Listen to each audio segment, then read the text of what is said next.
You'll never be alone. As far as I can tell, so hold me close. Don't forget me. I'll take it, you'll never be forgotten if we win the title from here, mate.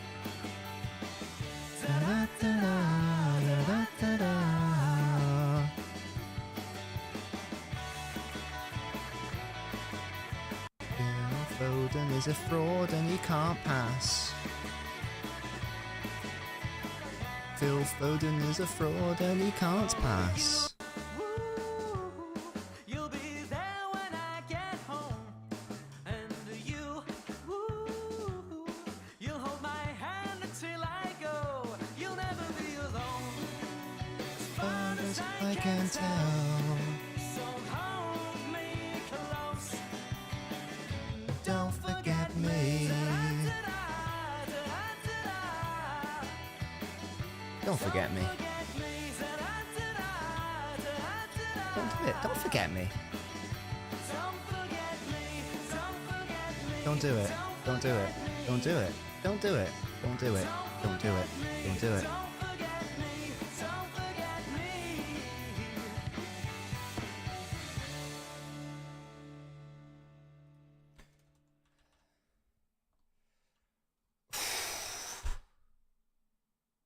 How are we all doing? That was a roller coaster, wasn't it? If you were in the watch along, then yeah, you'll know that I was a bit of a mess by the end of it. I was fine. Then we scored the goal, and I was like, oh my god, we've actually got something to hold on to now. I was so scared for the whole last thing, and then all the saves from Ortega, and oh my god, we're going to get into all of that now, guys. I'm just going to do a tweet just so the Twitter world knows that we are live, just in case they'd like to join us. Guys, if you want to get your comments in now, put in a, I don't know, say something like, you know, get an eggplant emoji in or something. Get your knobs out for the lads, basically. Eggplant emojis in the chat. Thank you, guys. Thank you, guys. I'm just going to like send out a tweet, as I say. What am I going to say? Live sit down reaction after that mental game. Point finger emoji. Point finger down emoji. Get the knobs out, guys. Come on, get the eggplant. I want to see eggplant emojis, guys. Come on. You know, the stream doesn't start until we have eggplant emojis, I reckon. Come on now. Get the knobs out. Do it right now. Come on.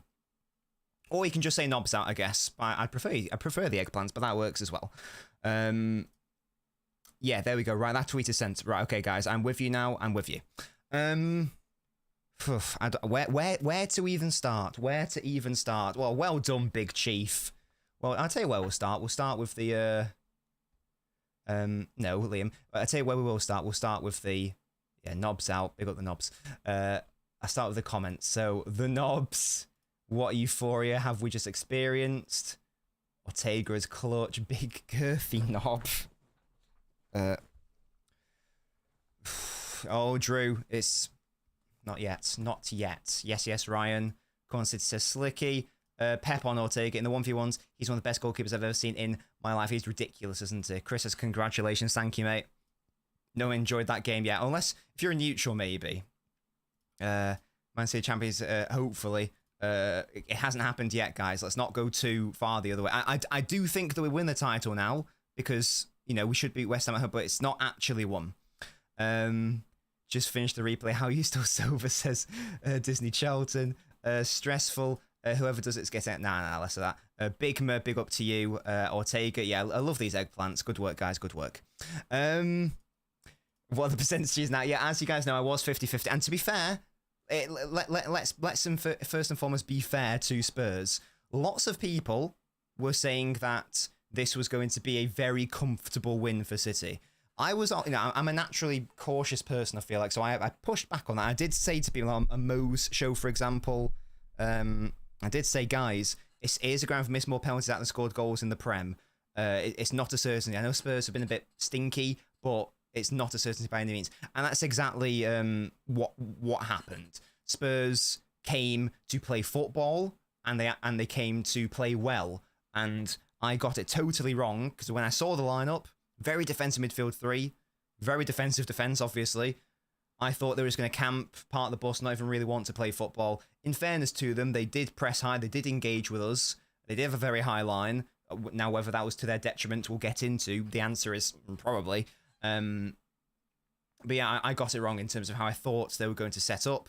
I thought they were going to be totally defensive, etc., etc., because they needed a win. I thought they were going to had to try to hit it on the counter. And fuming with the fans and players, yeah, I can imagine. So, so I'm not going to credit some of the... We'll get into some of the antics that were going on. But in terms of like the actual setup of the team and fair play, I actually didn't think they were going to do that, and I accept I got that wrong. Again, I thought it was going to be a much deeper game by Spurs, in the same way how they came to the Etihad against us, and in the same way how they played when it was in the FA Cup. Not really. The first half was incredibly poor from City. We actually had the best chances, in fairness. That Foden shot, ridiculous Vicario save. Can't blame Foden. I think that would be a bit harsh. I thought it was just a fantastic save, to be honest. There was another moment where Gvardiol should have done better, like the ball through by Bernardo. I don't know if he's trying to shoot or cross it. By the way, Haaland would have had to tap him. Because of what we alluded to earlier, with how willing Spurs were to play football, that left them exposed. And I said before, I'd actually rather they play like that, and that's what happened. The main sources of joy throughout the game, particularly the first half, were down the wide channels, seemingly more so down our right. The issue for us, because Walker got in a couple of times, like at least 2 or 3 times, one of which was offside. But the issue was the final action being deployed. It was by Walker, who is not that guy in terms of crossing anymore. It's not 2017 anymore, but that was promising. We were getting into the right areas. The final ball, the final shot wasn't there, but the idea of how to score was. And in fact, that's how ultimately how we ended up scoring both goals.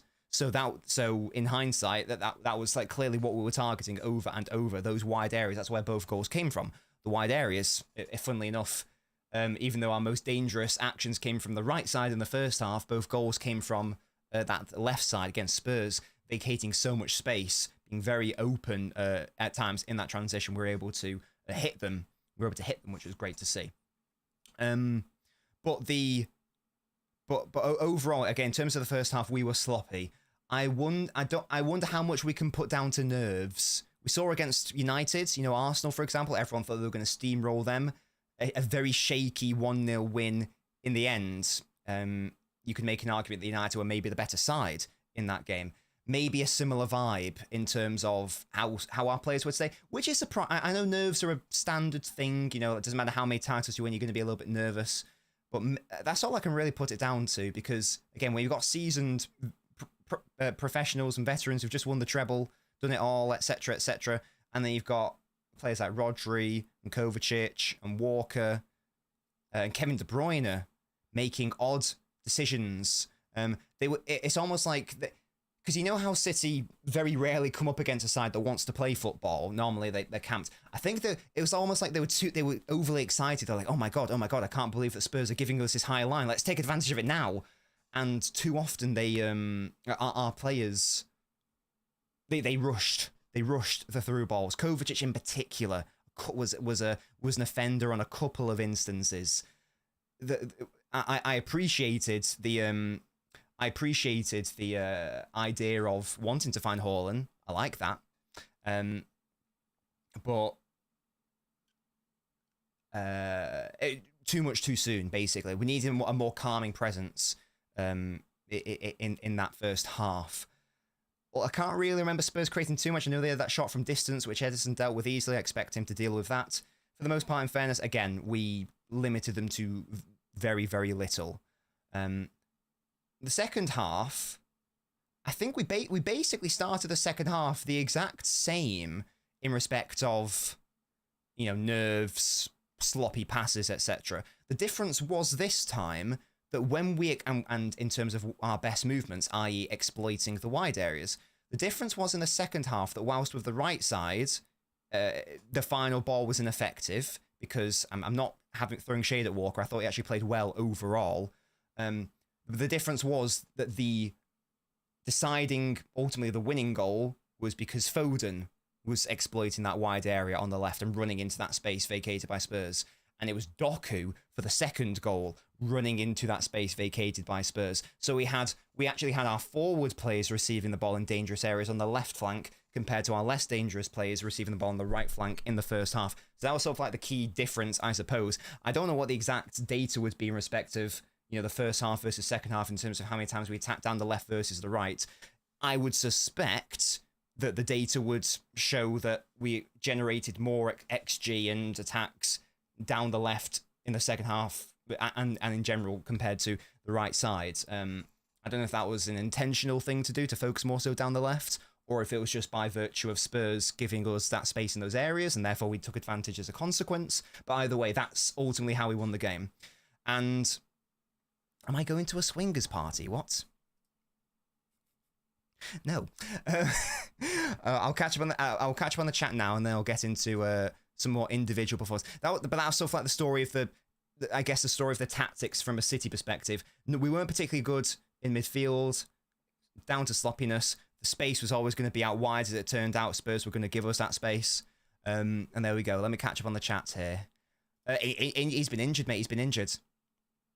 When Everton signed Arsenal, that would be lovely. Hey, anything but an Arsenal win and the title's ours. Even if we get pumped 10-0, it's irrelevant. Great result, absolutely Beavers. Holland has a 30% chance of scoring if no foul is called. I totally forgot about that because it happened so early on in the game. And even if we lost, I said my watch along, we're not going to use that as an excuse. We've got 90 minutes to win the game. But I'm sorry, that it happened like the first 5 minutes, didn't it? Like, Haaland was not fouled. Sorry, Haaland did not foul. Was it Romero, whoever it was? And he would have been. I can't believe that was given as a foul. But there we go. Do you think we lacked intent in the first half? Again, I don't even know if it's a tactical thing. I think that it was Spurs. Again, credit to them, came to press us. Spurs are very good at pressing, and we just couldn't quite deal with it. I think that again, players you associate with keeping the ball and doing well, Rodri, Kovacic, De Bruyne, were all guilty of making odd decisions. Some of it forced. Some of it unforced, though. I don't think there wasn't enough communication going on the pitch as well, because there were too many times where, like a Foden or a Kovacic would be looking forwards and then they get dispossessed from behind. It was very unusual. Doku's dropped my word. Hello, Nico. For Pete, absolutely. We would hope that to be the case. We'll take a free transfer. Yeah, that is absolutely insane, isn't it? We'll talk about De Bruyne, of course. I'd love it. Sadly, Ortega is far too good. Far too good to be a backup. Hello, Connor, mate. I'm feeling very well now. I thought I was going to be sick earlier. Haven't felt nerves like that since the Champions League final, but yeah.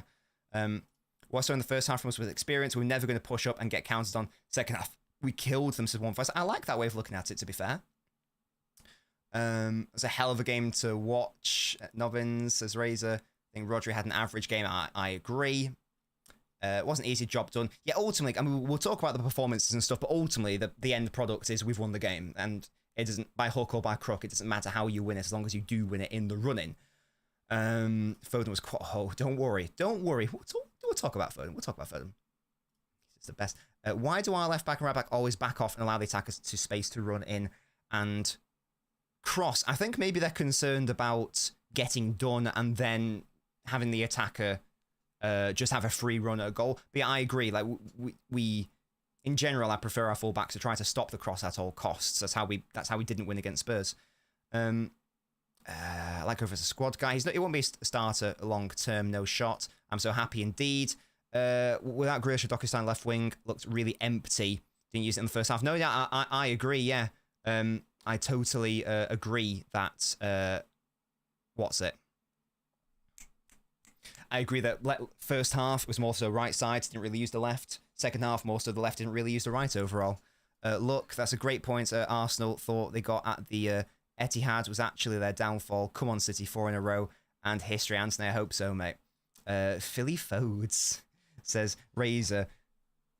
I think let's now talk about more like the individuals. I think the only place to start is Ortega.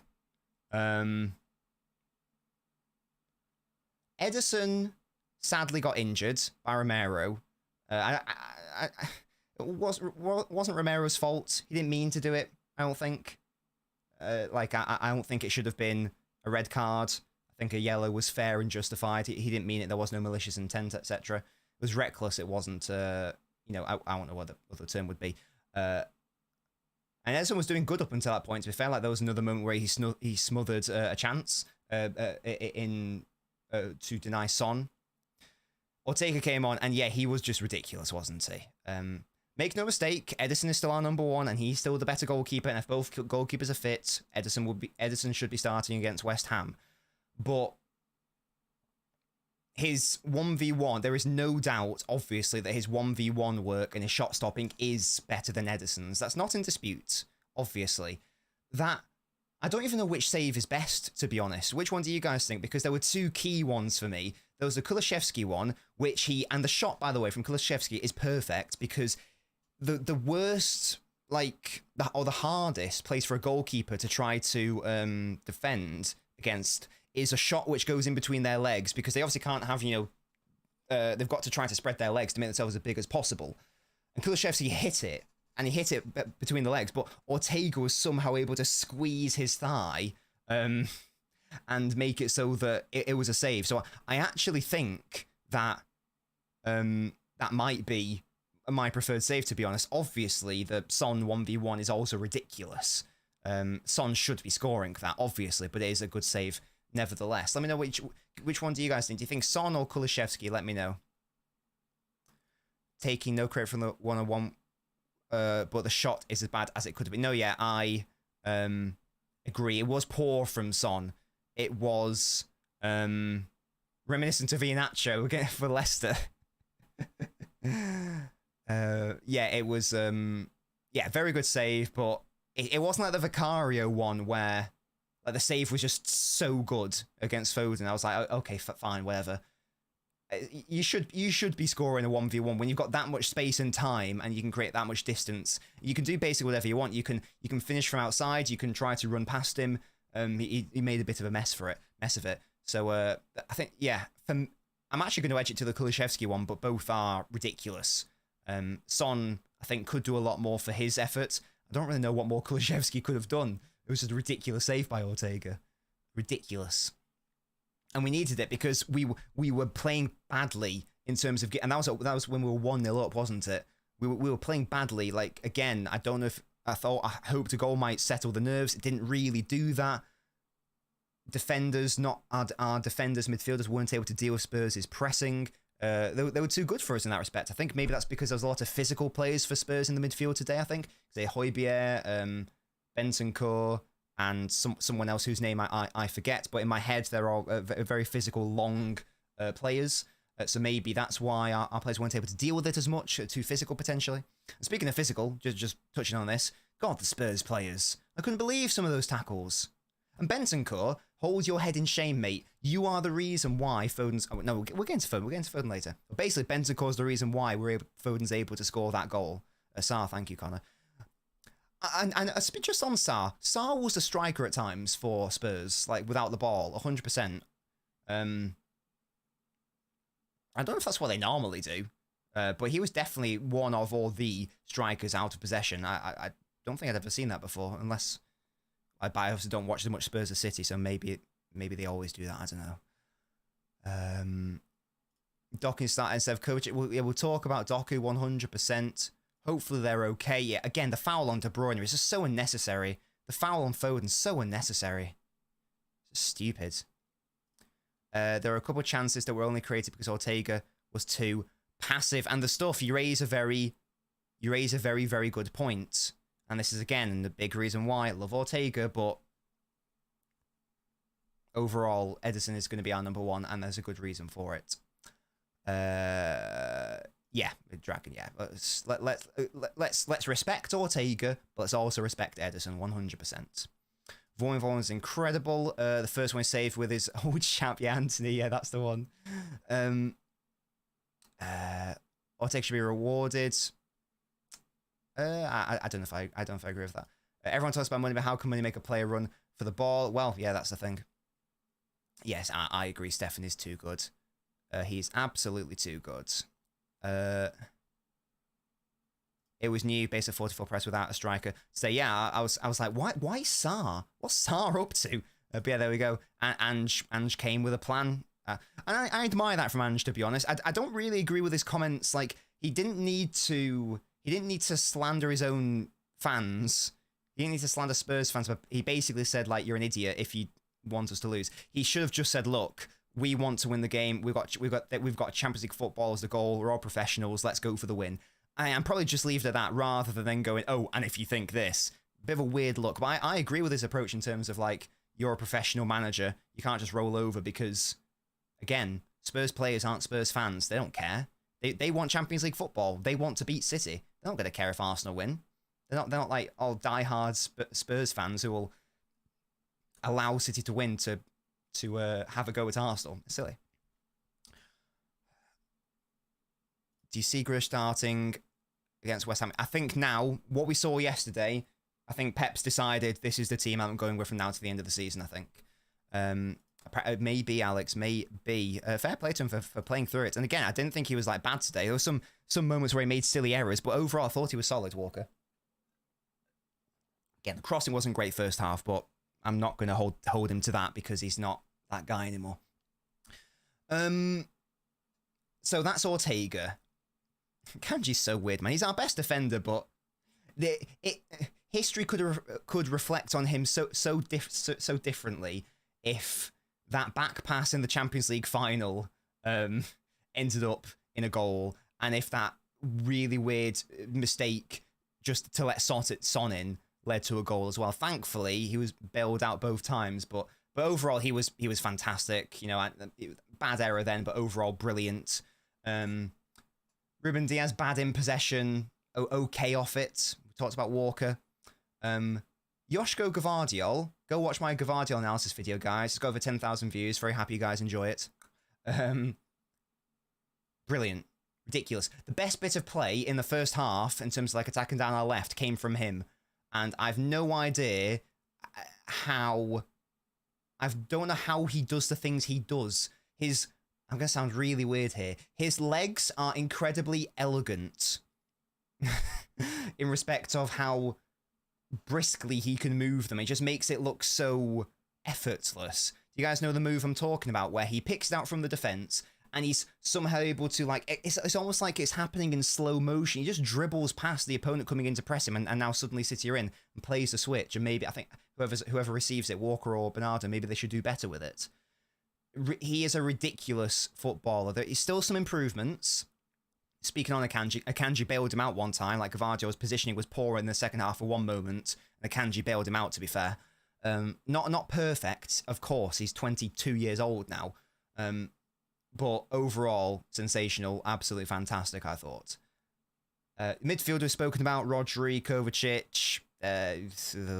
You know, they weren't great. Rodri sort of came into it a bit more, but it was one of their weaker sides. The second before Akanji lost the ball to Son, I have to comment saying how deeply in love. Oh no, yeah, I did see that, Jack. Yeah, I did see that. Yes, Kovacic, Rodri, we've touched on. Yeah, De Bruyne. Now, again, my chat at halftime, if you were here for the watch along, there was a split. I think it's safe to say in terms of the chat.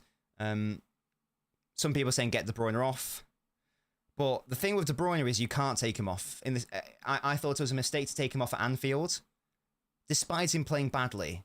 Why? Because De Bruyne can do anything brilliant at a given moment. And we saw that in the second half, obviously getting the assist. So despite not being great for the first half, he could have scored a goal, to be fair, as well. You have to keep players like that on. You have to keep them on. I think we'll now talk about all the attackers now in the context of the goals.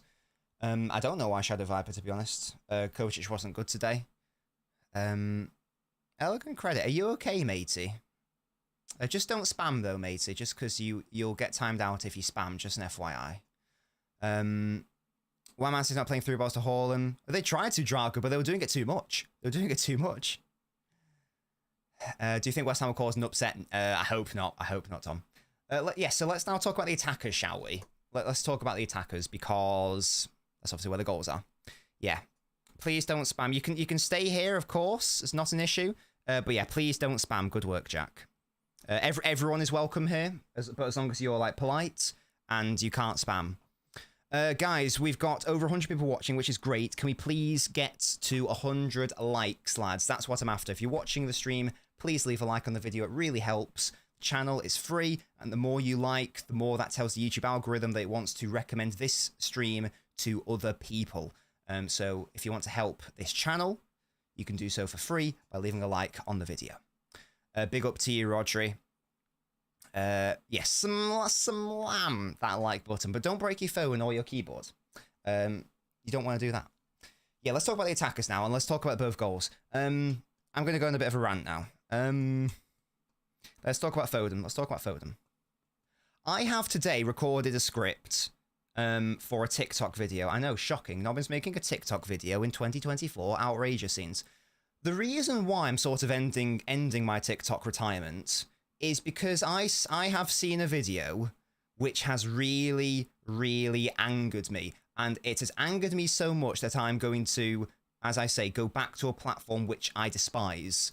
The video in question is from a... you've probably seen it. It's gone viral in the City Twitter world. It's by a Crystal Palace fan. Don't know his name. I'm sure he's a wonderful, lovely chap and a lovely, wonderful human being. Shout out him. But in respect of the words which came out, it's sort of... it was indicative of these false pretenses about what is... what people think Foden is and what Foden can be as a footballer. There's another user, I'm sure you know him, I think it's called No New Thing on Twitter. For some reason, he's got this weird thing with Foden. I'm not sure what his problem is, but he's got a thing about Foden, and his analysis is very suboptimal in respect of Foden. It's quite clear he doesn't know what he's talking about, and it's quite comedic, to be honest, but it does get me riled up. What he has said and what other people are saying, and again it's sort of peddled by this particular account and other accounts, this idea that Foden lacks creative discipline, creative range, and is ineffective when it comes to anything outside of the pockets, i.e. small spaces. Yeah? Now, we've spoken a lot on this channel about the difference between small space and big space players and passes, etc. Now, there is no doubt that Foden's main strength is the small spaces. He is a very good pocket player. But this has gone too far the other way, and now there is a certain subsection of analysts who have decided that Foden can't pass from distance and can't create from distance, and that his passing is limited, that his creative range is not good enough. Is it as good as Kevin De Bruyne's? No. Don't be stupid. Kevin De Bruyne is one of the greatest passers of the ball in football history. Maybe the best.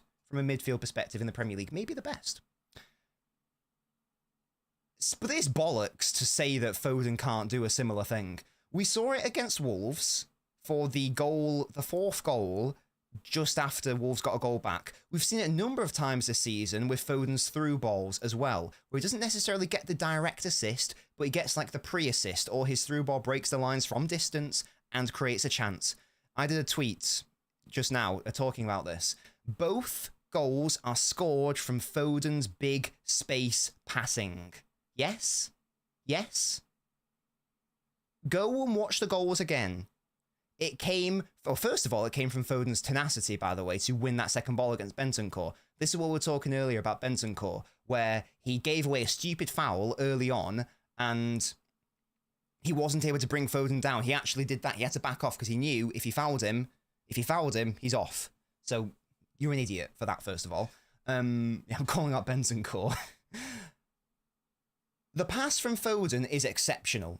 The vision, the execution is brilliant. It evades like 2 or 3 Spurs defenders, and it gets out to Bernardo Silva, and that goal is... And then brilliant work by Bernardo, De Bruyne, Haaland. Obviously, the movement's fantastic. The intelligence from Kevin is sensational. that goal is not, and it comes from exploiting the left side.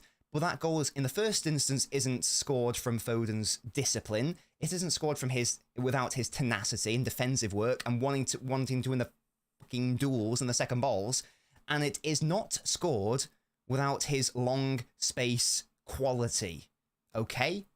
So I really hope that these cretins who think that they know what they're talking about but don't can now shut up about that. And if that wasn't good enough, he did it for the second goal as well. Did you, which I think might be an even better pass, did you guys see the pass that Foden made for the second goal? The ball, the move which would ultimately lead to a penalty.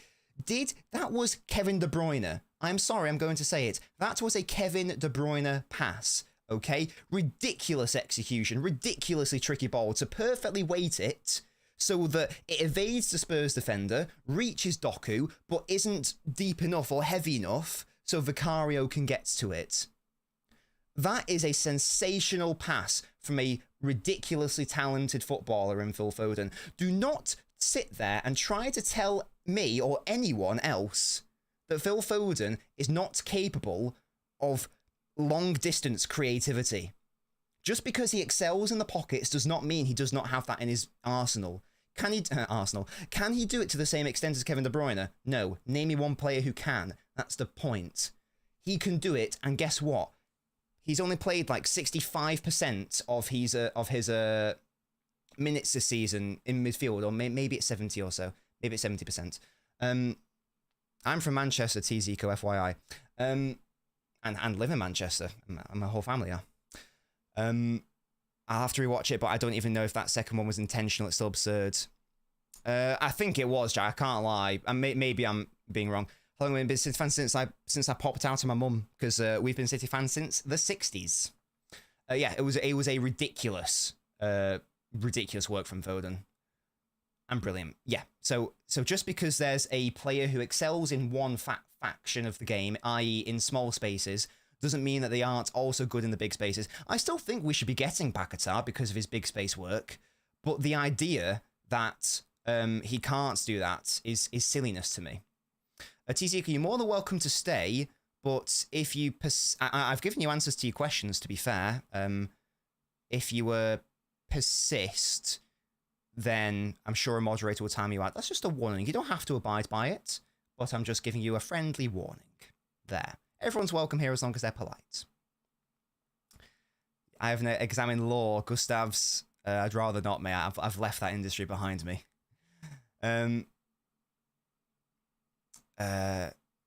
Would you have made a fan channel 15 years ago? I didn't have the technology to do so, TZCO. I was also studying 15 years ago, so I don't know how I would have done that, to be fair. I don't even know if was the football YouTube scene even a thing 15 years ago? What year would that be? 15. I can do maths. 2009. So YouTube was only 4 years old. I think in 2009, YouTube was still all about memes and like viral panda videos and cat videos. I don't think that watch-alongs existed or football content existed in that same vein. So even if I wanted to, even if I had the time and the technology, logistically, I don't think it would have been a thing. Foden's points with Kel's dribbling, but also... Yeah, yeah. The stuff, there is no doubt that Foden was not exceptional today. It wasn't exceptional. However, yeah, gave it away. Totally agree. But he was. I think that Gvardiol was our best player. I'm gonna say outfield player because Ortega obviously saved us. I think Gvardiol was probably our best outfield player, and Foden second best in terms of like players who weren't defenders or goalkeepers. I think Foden was the best. So there we go. Nobody criticizing Foden. Every player can improve. Take it on board. No, you don't understand. I'm talking about a specific group of people who are saying moronic things and saying that Foden can't operate in big spaces and that he's ineffective and that he has no range. That's objectively incorrect. It's not a case of take it on board. Of course he can improve, but to say he can't do it at all is objectively incorrect. This is what I'm talking about. I'm not talking about anyone here. I'm talking about people online who think they know more than they do. Spoilers, they don't. They actually know. No, doesn't matter. Right, so yeah, those were the two goals, and again, it was scored by the exploitation of the wide areas, which Spurs just gave to us. Again, right side, weren't able to do in the first half. Second side, were able to do it. We were able to do it. So yeah, Foden, brilliant. De Bruyne, and again, it's so good, isn't it? Because it just proves what we've been saying this entire season. If you play Foden in mid, because the biggest criticism of Foden this season has been that he's not really turned up in the biggest games. Not necessarily true. I thought he was our best player at Stamford Bridge, for example. And obviously against United, he's turned up. But against, like Arsenal, the other game against Chelsea, Liverpool, the main critique is, well, he hasn't turned up in those games. And we sat here as City fans and we said, well, if you shove him out to left wing and you shove him out to right wing as a touchline winger and you tell him to hold the width, then he's not going to be able to do anything because he's playing out of position. He's not only is he being played out of position, you're giving him a role in which he's just going to fail in by default. And we all said, play him in midfield and we'll see what happens. You play him in midfield at the Bernabeu, scores a screamer. You play him in midfield against Spurs today, heavily involved in both goals. And as I say, our best creator and our best attacker. We have been vindicated as City fans who have continually said, play him in the middle in these big games, it will work. And indeed, that has been proven. So that was a nice side point as well. Yes, spot on the stuff, spot on. When I was watching the replay of that for like the Twitter video, spot on. The deft little touch that he does is ridiculous. It's ridiculous. Yeah, it's a. We've had that conversation about the whole general play thing. He's one of the best in the Premier League at it, and again, so good. The positioning for the first one, brilliant. Being in the right place at the right time. Penalty, biggest penalty of his Man City career, in my opinion. You could say maybe the Fulham one last season when it was like to win the game. I think this one mattered more because you missed that penalty. Now there's 12 minutes of 10 to 12 minutes of added time, and Spurs only need one goal. So crucial composure that. Great, even if like Vicario dived the right way, I don't think he's saving it. So that was a lovely thing. In terms of the substitutions, I can only assume De Bruyne was injured and that's why he was taken off.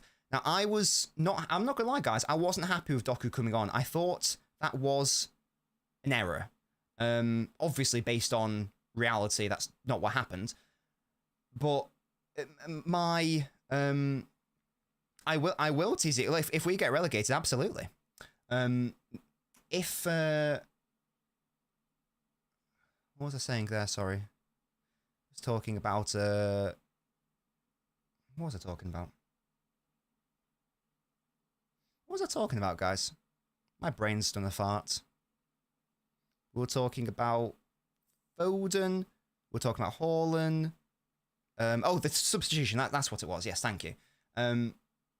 Yeah, I didn't think the substitution was the correct one in that moment. And I still sort of think that because we didn't get control after that substitution. Like the game was getting away from us, and Spurs were continually threatening and causing us issues. I really wanted to see Grealish brought on because I felt like we needed someone to calm things down and slow things down. And there was a moment where, obviously it doesn't matter now, but there was a moment where Doku, all he had to do was play a really simple ball through to Gvardiol, but he tried to play a hero through ball past the Spurs centre-backs, and it led to a transition which could have led to a goal. So that again, and that is an area of his game he still needs to improve. But ultimately, Doku demonstrated what he can offer when he got the ball in that area. When he's 1v1, there are very few defenders who can deal with him, and it was perfect in terms of what he did. Now, I'd need to watch it back again. Could he have stayed on his feet? I don't actually know. But the decision to dribble and try to force a foul was perfect. You've never liked Doku? Are you okay? You've never liked Doku? Jack, you've been to more of these streams than anyone else. Am I tripping?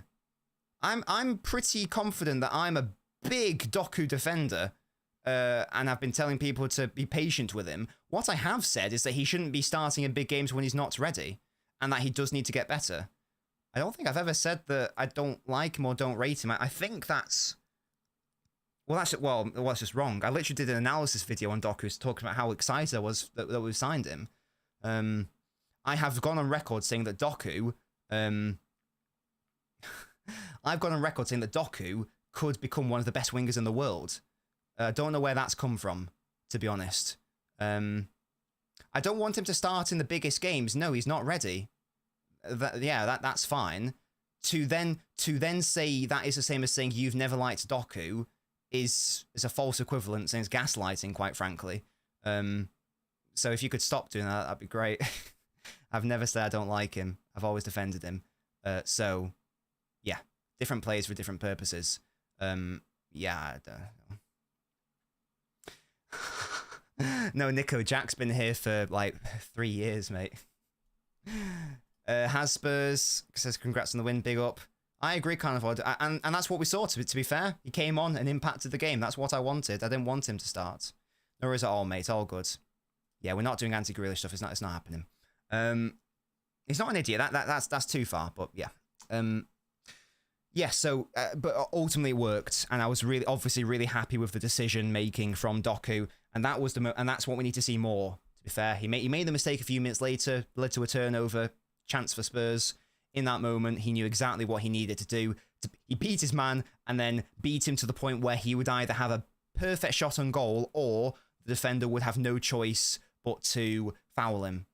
So that was incredibly intelligent work from him. So obviously I'm going to give him massive credit for that, because that killed the game. That was brilliant from him. And again, who did that come from? Oh, brilliant ball by Phil Foden. What a surprise. Almost as if you give Foden enough time in midfield, he can actually do this. Weird. It's almost like he's been doing it a lot this season. Weird. Maybe you shouldn't prejudge people and, talking absolutes about teams that you clearly don't watch enough of. You get me. So yeah, that was Foden, Haaland, De Bruyne. Does anyone have any questions / comments before we talk about the title race in general? Anything specific from the game that we haven't covered? Please let me know, or just any thoughts in general. We are doing a touchline talk tomorrow, guys, 11 a.m. So, well, if you've got more like general comments, we can obviously talk about that then. No, it was, Nico. It literally was KDB-esque.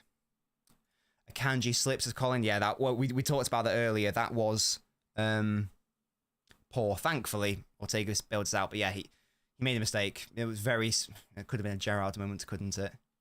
Will Grealish be used lesser and lesser? Well, I mean, the thing with Grealish is that he's I don't know how old he is, but Doku's obviously a lot younger than him. So in terms of the future, of course, but it's a shame for Grealish because he's only started 10 games in the league this season, but every single game he's played, we look so good in the team. I just really hope that next season he can hopefully his body doesn't fail him, because when he's played this season, it's been his 22, 23 levels.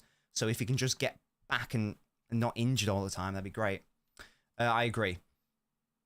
Just needs to improve defensively. They still passed a Haaland too little. In general, Carnival, I totally agree. Enough with the finger movements. What? I don't know what that means. Lamal, Bernardo needs to go. Needs to go. Oh, his performances are not helping.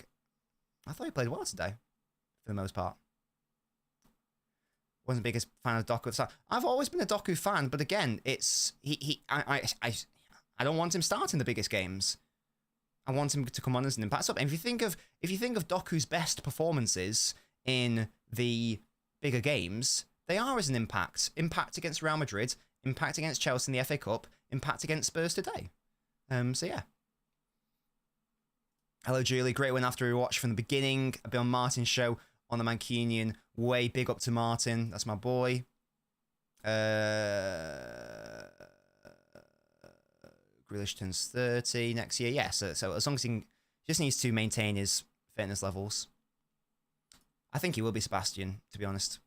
Bob will be better than Grish. Maybe. Carnival, maybe. There's a lot of talent there.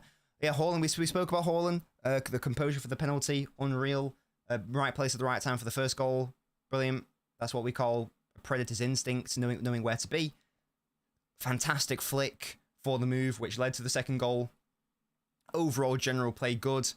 Couple of eeky moments, but outside of that, I thought he did really well. I thought Haaland played well. I'm very happy with him. I don't think so, Ultimate. I want to see continuity. The team that played today played against West Ham. It's the team that did well against Fulham. Do it in the FA Cup final as well. Just at this stage in the season, in the same way that Foden wasn't able to get to, in the same way that Foden wasn't able to get into the City side after injury towards the end of last season, it's the same thing for Jack. He can't do that. Hello, Mo, you corrupt fraud. How you doing, mate? Can Grisham move in as a 10? Well, yeah, Dean. Well, if we keep seeing Gavardiol push up to that left side, we'll probably see Jack do what Foden has done, where he to be fair, he did it against, was it Palace? It's a similar vibe, so 100% that can happen. Doku is, right now he's an impact sub, he's great. Haven't seen enough of Savio, but I'm excited for him. I will do my research on him. Yeah, and Sponge, that comes with time, practice. Right, you are going to get yourself timed out, Mo, if you're not careful. Yeah, exactly. Yeah, big up, Jack. Big up, Jack. The more I watch Foden, the more I see the De Bruyne aspects to him. As I say, he's not De Bruyne space, but he's pretty damn good. Only getting better. Yeah, look, that Phil Foden is not David Silva. He's not quite David Silva, and he's not quite Kevin De Bruyne. But I tell you what, there are elements of both players in his game. He's got the small pocket play in respect of David Silva and the lovely weight of pass, but that's a David Silva, and also the dribbling as well. But he's got the ball striking and is getting closer to the range passing of De Bruyne as well. Obviously not to the same level, but there's a maybe he'll never get to the same level as David Silva in respect of the small space work and the dribbling and that sort of passing. Maybe he'll never get to the level of De Bruyne in terms of the ball striking, the creativity via the pass, etc., etc. But I tell you what, right now, considering he's going to be 24 this month, he's doing pretty good to be in that lovely middle ground and sort of like a hybrid between David Silva and De Bruyne. I think that's a fair statement. There are aspects of David Silva, there are aspects of De Bruyne. He's not quite either player, and that's really good to see. And again, that is going to continue getting better with time. Because once again, guys, let me... I'm not going to get the whole database up. I think it's like less than 70% of his games this season have come from midfield. So he's played at least a third of the season out wide. Imagine a full season in midfield. He's just going to get better. So it's great to see. I agree, Carnivore. This is my least favourite aspect of Grealish. And I've made no allusion to it. He needs to be better in that respect, 100%. And I don't deny that. He needs to be more aggressive and direct in that respect. Cancelo, Gavardiol, I know who I'd rather right now in 2024. 100% Roger, yeah, especially if Gavardiol's out on that left side. Docker Perimani of Gundos was a Palace last season. Prem winning pen, I hope so. Lamal, I hope so. Yeah, we'll do that in the summer, I think. Double in the off-season, who says no? Yeah, shall we maybe now talk about just like the season generally? We've still got over 100 people here. And we got to 127 likes, which is brilliant. Thank you, guys. If you haven't already left a like on the video, please do so. It's not just live streams we do here. We also do analysis videos. I uploaded one the other day about the Gavardiol hybrid role. If you want, again, some fantastic support on the video. It's got, in fact, a brilliant support on the channel recently in general, by the way. The last 3 uploads we've done, despite the one I did a couple of days ago being like nearly 2 months apart, the last 3 videos have got over 10,000 views, which is like amazing for me. So thank you guys so much for that. And make sure you are subscribed if you aren't already. Go watch the back catalogue if you're new. There are some good videos there. By some, I mean every single one. Not the live streams, just the normal ones. I'd recommend catching up on that. The KDB pass for the first goal. Yeah, oh no, it was brilliant. Timing. Relatively simple pass from him in the end. Haaland literally just walks into it. It's really funny. I thought it was very muted celebrations, wasn't it? It was just sort of like, yeah, I'm just gonna walk into the back of the net. It was really funny.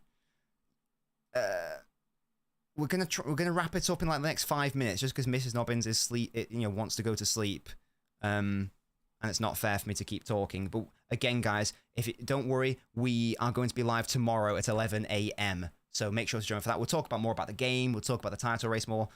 Maybe that off-season comment that Musty made. We'll talk about that as well. I think we'll discuss West Ham properly on tomorrow morning, Gustavs, if we can. Julie, if you get a spare 10 minutes, in my opinion, if I want to toot my own horn, it's worth a watch. It's worth a watch. Yeah, Roger, I said the Grealish can play as the 8 if there's the left back like Gvardiol pushing up in the same way that Foden plays in midfield, but he starts out on the left. It's a similar vibe. So yeah, he definitely can. In fact, he did a similar thing against Palace. I think it was. I believe he scored a goal because of it. So, yeah, absolutely. Fuskan says, Foden get player of the year. I mean, he should have got it beforehand. 100% he should get it. 100%. And I'm going to say something. I just need to make sure I'm happy with my point. Yes. Okay. Right. There is a... this is going to sound very like pithy and English language. There is a big difference between clear and clearly. Now, what do I mean by that? Because, for example, like when we've had debates when I've been on other panel shows and we've spoken about the Player of the Year situation, and I've basically been maybe it's borders on arrogant, but I've basically said, yeah, Foden's quite comfortably the Player of the Year, and for me, it's not really a question.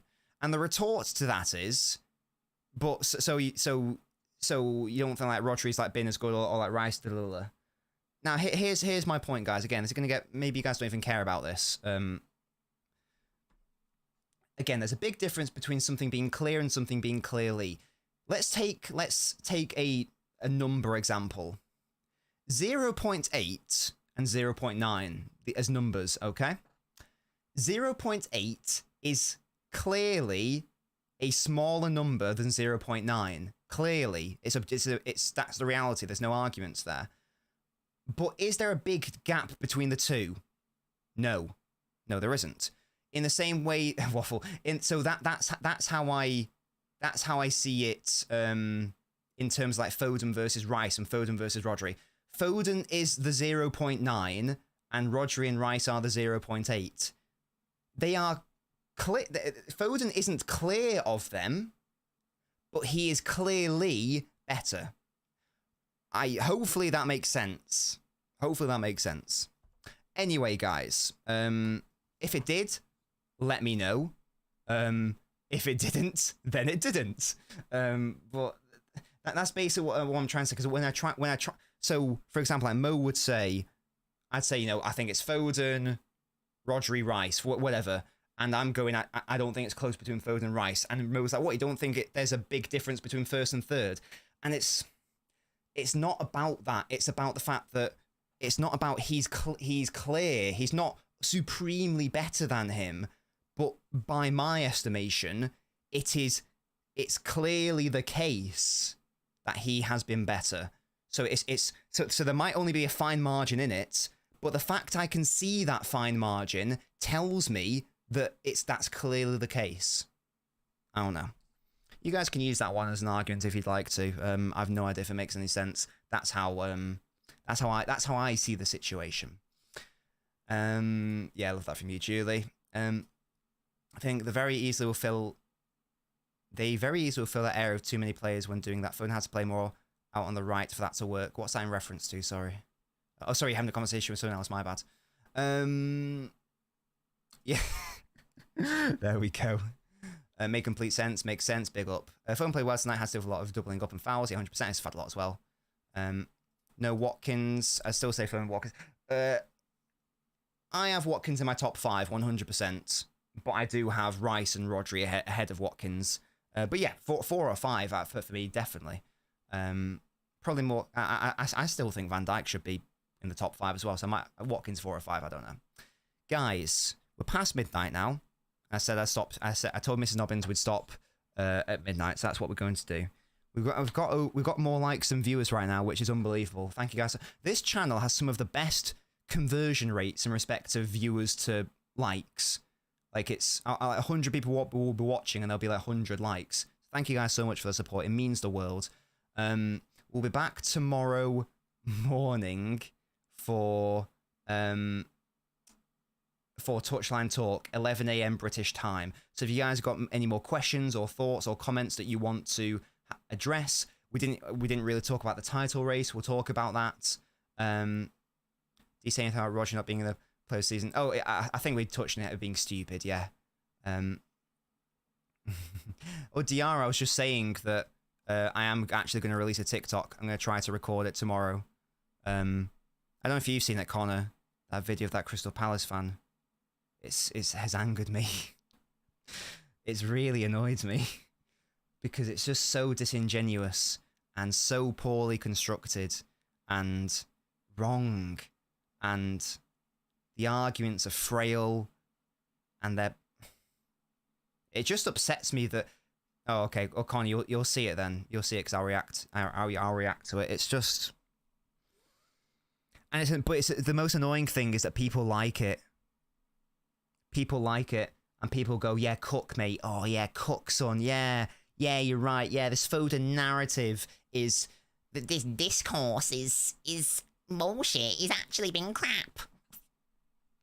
I know that person's not saying that, but some people are. Oh, I think Bukayo Saka's been... Shut up. Pipe down. Anyway. I don't know what... I'm tired, guys, as you can tell. I need to go to bed. LB's message me saying I'm too tired. Yeah, same. I need to go to sleep, guys. I'm clearly overtired and clearly overexcited that we won. We should win the title now. We'll discuss that more so tomorrow morning.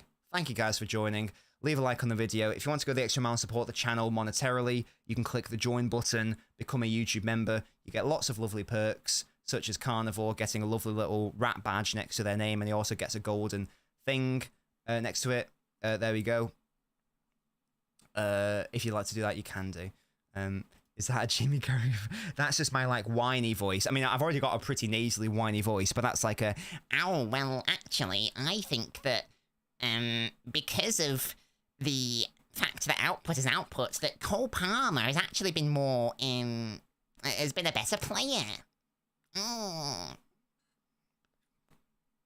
That's how I imagine those people sound, yeah? And I know I've got an annoying nasally voice. Thank you guys for putting up with it. That's how I imagine these people sound.